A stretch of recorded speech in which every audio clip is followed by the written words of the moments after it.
16 juin 1995, 17h. Plus de 120 millions d'euros de diamants viennent d'être chargés à l'intérieur du Boeing 705-22F de FedEx. Le capitaine Bernard Vorel s'installe dans le cockpit, suivi du copilote Mathieu Dufresne et de l'ingénieur de vol Xavier Lefebvre. 18 minutes plus tard, l'avion décolle. Il est 18h53. Le Boeing survole l'Atlantique quand le centre de contrôle de Toulouse constate que son altitude a baissé à 9000 mètres, soit 600 mètres en dessous de l'altitude de croisière prévue, et le compteur descend de plus en plus. Un opérateur se dépêche alors de contacter l'équipage et leur demande l'altitude qui leur a été autorisée. Pas de réponse. Il réessaye une deuxième puis une troisième fois sans succès. Quelque chose ne va pas.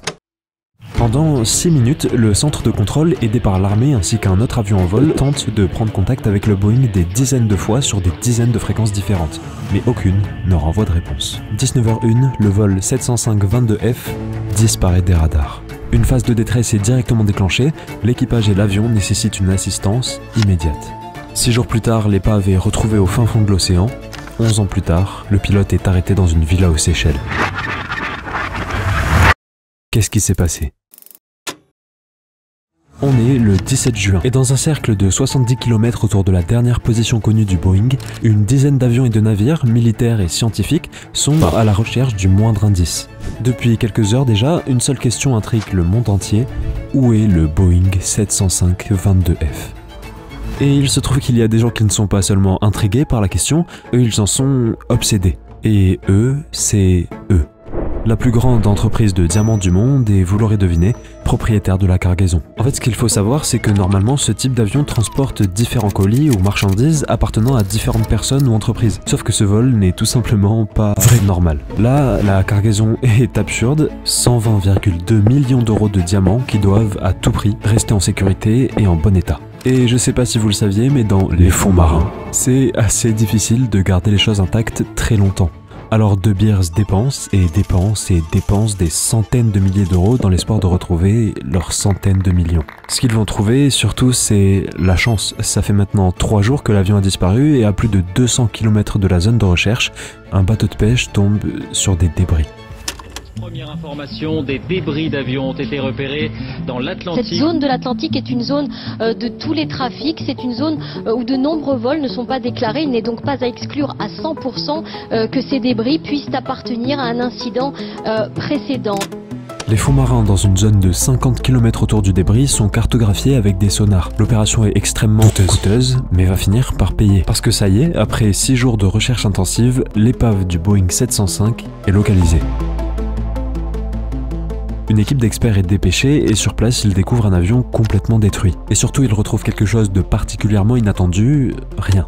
L'avion est vide. Et c'est très bizarre, parce que ce que ça veut dire, c'est qu'il a volé plus de 20 minutes après sa disparition des radars, avec un cap complètement différent, pour ensuite s'exploser sur l'eau, tout en perdant sa cargaison et son équipage. Les conclusions sont claires, c'est faux. Je sais. Rien n'est clair, le monde se pose une seule question: qu'est-ce qu'il s'est passé? Et où sont les 120 millions d'euros aussi? Et l'équipage aussi. Eh bien, pour répondre à tout ça, c'est très simple, on a besoin d'un élément que vous connaissez sûrement, un élément qui lui n'a pas disparu et qui est présent dans chaque avion, on a besoin des boîtes noires. L'objectif prioritaire des enquêteurs est de récupérer les fameuses boîtes noires pour comprendre ce qui s'est passé. Elles sont rapidement localisées et ramenées à la surface. Explication en 5 secondes pour ceux au fond qui ne savent toujours pas, les boîtes noires c'est ce qui contient l'enregistrement audio d'un vol. Bref, on est le 23 juin, les enquêteurs sont tous réunis, casque sur la tête, prêts à écouter les dernières heures du vol 705 de FedEx. À la fin de l'écoute, nous sommes restés peut-être un quart d'heure, personne n'osait se regarder, personne n'osait parler. Quelques heures plus tard, le pilote Bernard Vorel est l'un des hommes les plus recherchés au monde. Ok, je sais que vous en mourrez d'envie, alors que s'est-il passé? Eh ben au début, rien. Il est donc 17h40 le 16 juin et tout semble parfaitement normal. L'avion vole depuis 20 minutes et vient d'arriver au-dessus de l'océan Atlantique. Les 3 membres d'équipage ne s'échangent que des informations techniques. L'ingénieur de vol leur conseille même de s'abonner à ma chaîne pour gagner instantanément 20 points de QI. Allez-y, vous sentirez de suite. Enfin bref, c'est vraiment fou, les hasards de la vie. Bref, plus sérieusement, à 18h38, Vorel dit devoir aller aux toilettes. Il se lève de son siège, ouvre la porte du cockpit et sort. 3 minutes plus tard, la porte se rouvre et...